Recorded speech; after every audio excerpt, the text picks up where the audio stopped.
a Melbourne suburb has become the victim of an unlikely pest. More than 20,000 seagulls have been terrorising residents and businesses. This is in Clayton South. What extraordinary footage. And now there are calls from the community for a cull, but is that really the answer? Joining us live from Melbourne with more is bird expert Ian Temby and the Mayor of Kingston, Jeff Gledhill. Welcome to you both. Jeff, first, can I start with you? The birds are flocking around the local tip. They're looking for food. What kind of damage is it causing to the community?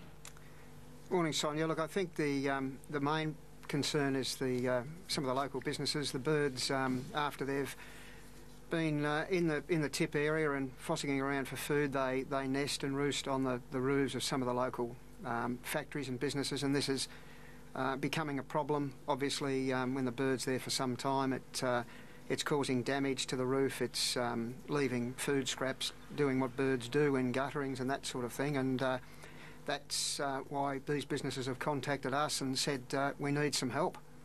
It's quite alarming that when you see the footage. At first you think, oh, this can't be that serious, but then you look at it like, well, no, this is a major thing. Ian, the seagulls are obviously attracted to food. I mean, anyone with a hot chip at the beach will tell you that, but if they didn't have this particular tip right there, would they just move on to another one?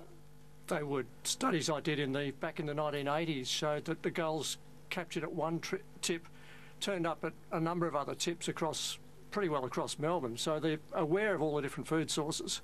So if you do close off one, that doesn't slow them down at all. Tip hoppers. Jeff, what's the council's plan to eliminate the problem? Would you go as far as culling the seagulls? Well, look, any talk of culling is not something council actually has a direct involvement in, and that's why we've engage people, experts such as Ian, to work with the relevant state government departments to think that issue through. What we can do is try and manage the situation. We want to work with the local business owners, and we set up a program where we can direct them to the relevant state government areas. They're a protected species, and we have to be mindful of that.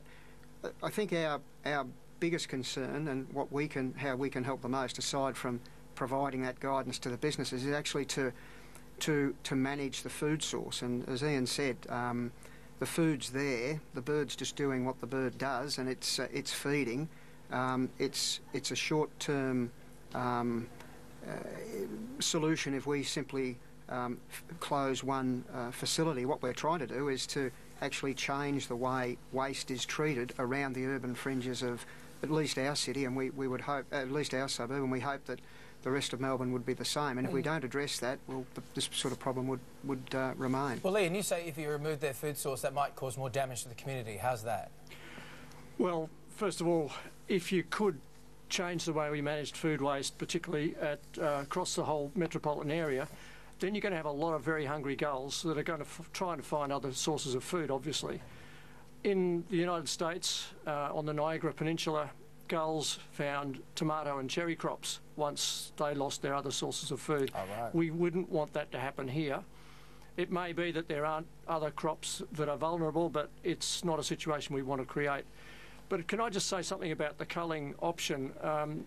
Sure, it's not a viable thing for large numbers of gulls, but when they're nesting on one roof, if you put up structures to stop them nesting on that roof, netting or wires, they go to several other roofs to nest. So you're simply shifting the problem and giving it to someone else.